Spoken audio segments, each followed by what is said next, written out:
Sejam todos bem-vindos ao canal. Hoje nós vamos falar sobre o aparelho psíquico na visão da teoria junguiana. Como que a psicologia de Jung concebe o aparelho psíquico? Quais são as estruturas que o compõem? Eu sou Vinícius Andrade, psicólogo e professor de psicologia junguiana, e esse é o canal Jung Descomplicado.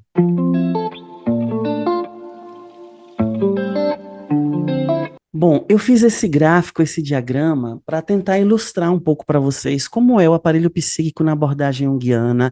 Eu já peço desculpas e não levem em conta a primariedade do desenho, eu não trabalho com design, é mais para tentar ilustrar e também por uma questão de direitos autorais, para não estar copiando outros modelos aí desenvolvidos por outras pessoas. Feito essa consideração, vamos lá. O aparelho psíquico, como pensado por Jung, ele tem três instâncias. São elas a consciência, o inconsciente pessoal e o inconsciente coletivo. Então, nós temos aqui a consciência no topo do diagrama. Nós temos uma camada abaixo da consciência, que é o inconsciente pessoal, e nós temos uma camada mais abaixo ainda, que é o inconsciente coletivo. E uma coisa que é muito importante ser dita antes da gente continuar é que, para algumas abordagens, a primeira estrutura que surge no aparelho psíquico é a consciência. E a partir da repressão de conteúdos, o inconsciente vai sendo formado. Para a psicologia junguiana, não acontece dessa forma. A primeira estrutura que surge, a primeira estrutura que compõe o aparelho psíquico junguiano é o inconsciente coletivo. O que é o inconsciente coletivo? O inconsciente coletivo é uma parte da psique que carrega uma herança de comportamentos, de ideações, de imagens em forma latente que dizem respeito à experiência psicológica de toda a história da espécie. Pode parecer complicado de entender no primeiro olhar, mas vamos pensar juntos. Qualquer pessoa que nasça em qualquer período da história, em qualquer lugar do mundo, esse bebê vai precisar de cuidado. O cuidado, ele é fundamental para a sobrevivência da espécie. Os bebês que nasceram ao longo da história da espécie e receberam cuidado, eles sobreviveram. Os bebês que porventura nasceram e as famílias abandonaram ou não tiveram cuidado, por qualquer questão, esse bebê ele não sobrevive. Então, pelo processo de evolução da espécie, o comportamento de cuidado para com o bebê, ele é um comportamento que é selecionado, porque tem um valor para a sobrevivência da espécie, tem um valor biológico para o ser humano. E na medida que esse comportamento vai sendo selecionado, a gente vai carregando então a herança do cuidado. De um lado, a gente tem o arquétipo materno, nós temos a tendência a nos vincular com quem cuida da gente, com quem dá amor, com quem dá nutrição, não só porque aquela pessoa está se mostrando boa, mas porque isso tem um valor na história da espécie, tem um valor para a nossa sobrevivência biológica. E do outro lado, nós temos o arquétipo da criança, que é aquela coisa que a gente sente quando vê a foto de um bebê e a gente fica enternecido e dá vontade de cuidar, dá vontade de fazer carinho. Essas ideações, essas sensações, esses comportamentos são comportamentos, ideações e sentimentos selecionados na história da evolução da espécie. E Jung dá um nome para isso de arquétipo. Então a gente tem o arquétipo materno, por exemplo. Então eu representei aqui no inconsciente coletivo vários triângulos com a letra A, para falar de vários arquétipos que têm um valor na história da espécie. Eu falei do materno, poderia falar do paterno, poderia falar de diversos arquétipos, mas eu poderia falar também do arquétipo da rejeição. Todos nós temos um medo, e é um medo arquetípico, um medo da rejeição. A gente luta para não ser rejeitado, a gente quer pertencer, a gente quer se sentir bem e acolhido. Isso não é uma questão puramente egóica. Para o ser humano sobreviver, é provado que ele sobrevive mais quando ele vive no grupo. Então, a vivência em grupo, ela tem um valor para a perpetuação da espécie. Então, os comportamentos, ideações e sentimentos de grupo, de pertença de grupo, são selecionados e Jung dá um nome para isso de arquétipo. Então, a gente vai carregar um desejo e um medo de ser aceito e um medo de ser rejeitado. Isso é carregado de maneira inata, não como uma memória, não como uma imagem preenchida de conteúdo, como lembranças de vidas passadas. É carregado de maneira latente, como um marcador genético desse comportamento. No livro A Natureza da Psique, Jung discorre sobre esse valor biológico da herança arquetípica. No tópico 4, especificamente, ele vai entrar e aprofundar sobre esse tema. Depois, se você quiser aprofundar, fica então essa dica de leitura. Então, quando a pessoa nasce, ele já traz o inconsciente coletivo e dentro dele muitos arquétipos aos quais ele vai poder atualizar na sua vida. Veja, ele traz o arquétipo e eu disse que não tem conteúdo, são formas vazias de conteúdo. Para atualizar, ele vai precisar da experiência. Então, alguém vai dar o cuidado para essa pessoa, alguém vai amamentar, alguém vai nutrir, alguém vai dar afeto. Essa pessoa vai estar atualizando na vida desse bebê o arquétipo materno. Então, a gente começa a sair de um campo genérico que fala da filogênese, da história da espécie, e a gente entra na história pessoal do indivíduo. Aí a gente está subindo aqui no diagrama. A gente sai de uma experiência, que aqui está no triângulo A de arquétipo, e a gente vai para o inconsciente pessoal, porque a gente vai começar a formar complexos, complexos relacionados a essas vivências. Então, essa pessoa que me deu afeto, que me deu nutrição, que me deu carinho, que pode ser minha mãe, que pode ser um pai, alguém que exerceu a função materna. Essa pessoa fez isso de uma maneira segura, essa pessoa fez isso de uma maneira afetiva, essa pessoa fez isso de uma maneira saudável.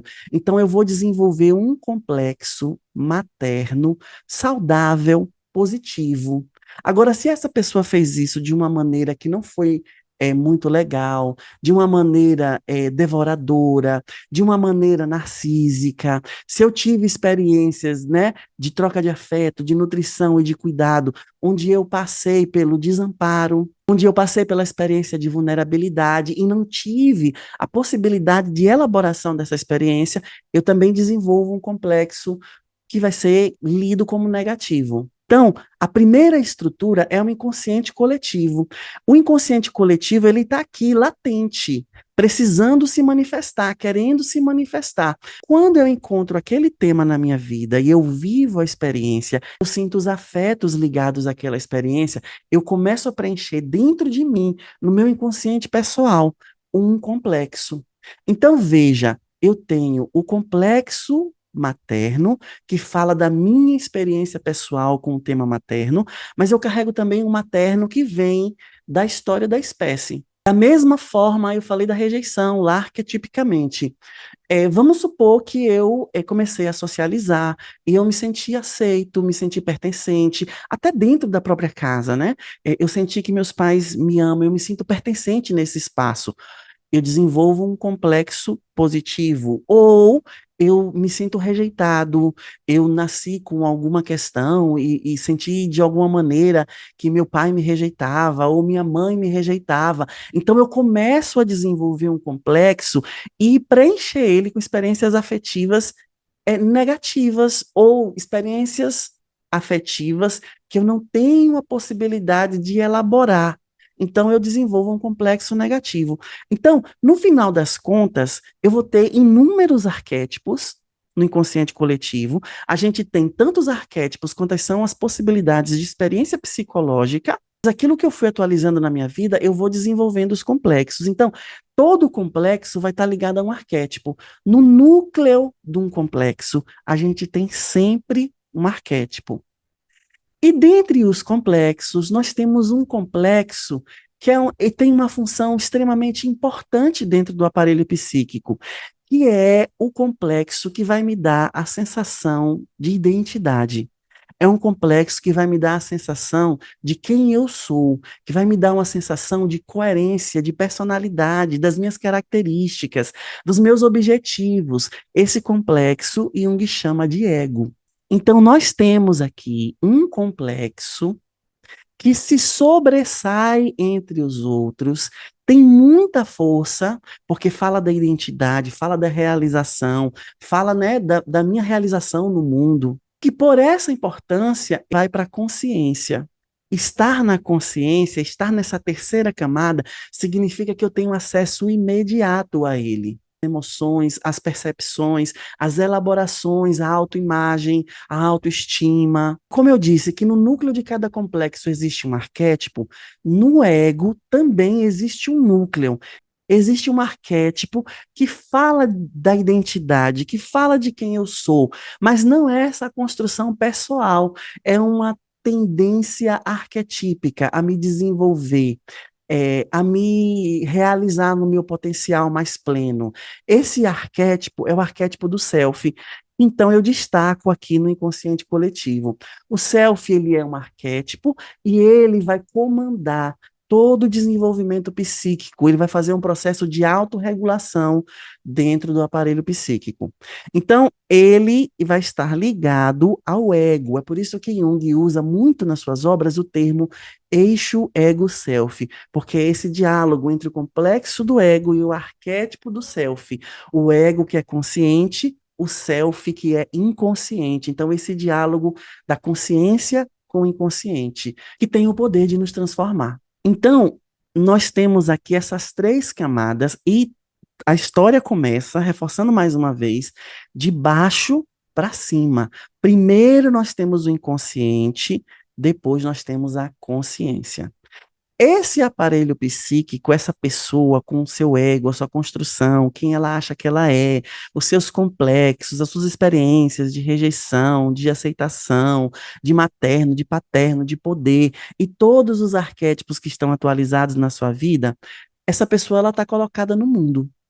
Então, ela vai estar em contato com o mundo externo, ela vai estar em contato com a família, ela vai estar em contato com a cultura, com a sociedade, com a religião e por aí vai. E para sobreviver no mundo, esse complexo do ego, ele vai escolher as características que são lidas como positivas no mundo. Então, ele vai colocar uma máscara e ele vai mostrar uma parte dele para o mundo. Essa parte que a gente mostra para o mundo é o que Jung chama de persona. Note que eu estou saindo aqui das estruturas mais gerais e eu estou entrando em estruturas mais específicas agora. A persona é a máscara que a gente escolhe para mostrar para o mundo. E aqui eu não estou falando de máscara no sentido negativo, de uma pessoa que é falsa, de uma pessoa que é mascarada. Nós precisamos usar máscaras sociais para poder viver.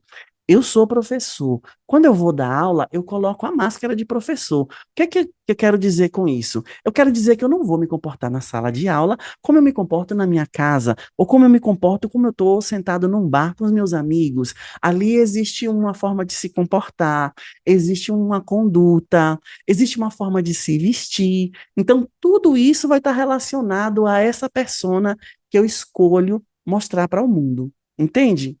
Quanto mais personas eu vou desenvolvendo, então note que a persona ela está aqui na fronteira entre a consciência e o mundo externo. Quanto mais personas eu vou desenvolvendo e quanto mais colado a essas personas eu vou ficando, mais eu vou desenvolvendo sombra, que é um outro componente muito importante na teoria junguiana. Eu dei o exemplo de professor, então eu vou, dou a aula, volto para casa e em casa eu não vou ser professor, né, com as pessoas com quem eu convivo. Numa roda de amigos, eu não vou ser professor com os meus amigos, eu tiro aquela máscara. Mas existem valores que são muito frisados, enfatizados na nossa cultura. Então, por exemplo, ser verdadeiro é um valor que é visto como positivo. Então, vamos supor que desde criança eu aprendi que eu tenho que ser verdadeiro. E aí, meus pais, toda vez que eu fui verdadeiro, eles me elogiaram, me recompensaram, e eu me senti amado, eu me senti acolhido. E aí eu fui para a vida e as pessoas elogiam, porque eu sou uma pessoa muito verdadeira. O que é que vai acontecer? Existe uma chance de eu pegar essa característica e usar ela como uma persona fixa, assumir que eu sou uma pessoa verdadeira.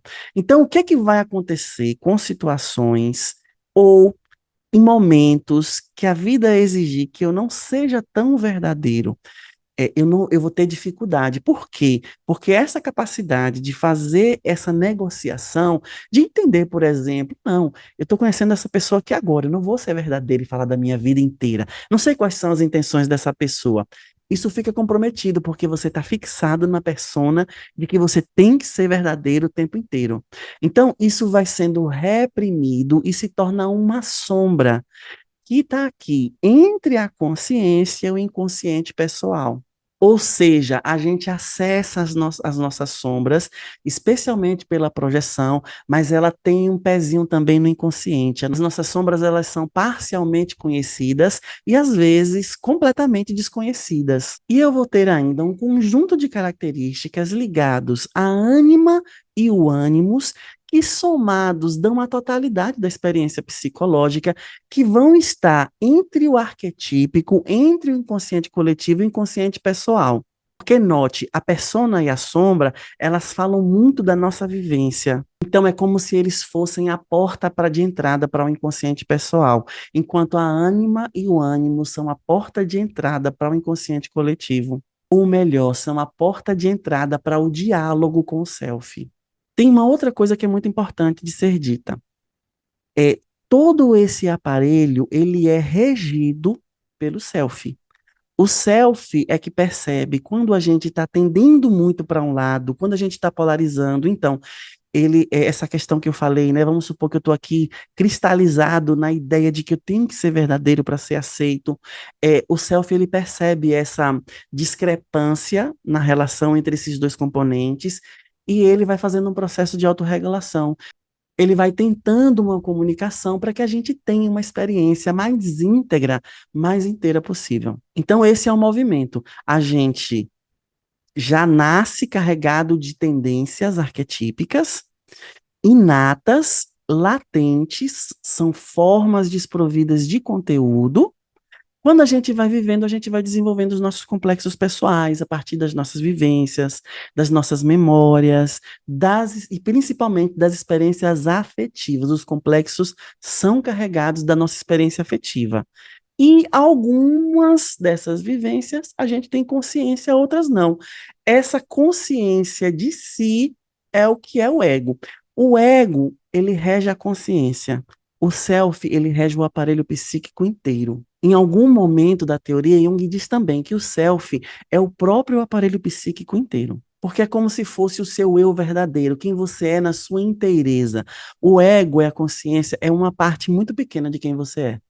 E agora eu quero deixar uma dica muito importante se você quiser aprofundar nessas estruturas. A ideia desse vídeo é falar sobre o aparelho psíquico. Eu mostrei o básico. Se você tiver dúvidas, você vai comentar, pode fazer sua pergunta que eu respondo para você. Deixa aqui o seu comentário. Deixe seu comentário também dizendo o que é que você achou dessa explicação. E aqui no canal eu tenho uma playlist que se chama Jung Descomplicado, onde nessa playlist eu falo sobre complexos, eu falo sobre arquétipo, eu falo sobre sombra, eu falo sobre ânima e ânimos, eu falo sobre cada uma dessas estruturas de maneira detalhada. Então, entra aqui no canal, vai lá nas playlists e procura essa playlist Jung Descomplicado, que você vai encontrar esses vídeos e lá também tem outros materiais bem interessantes.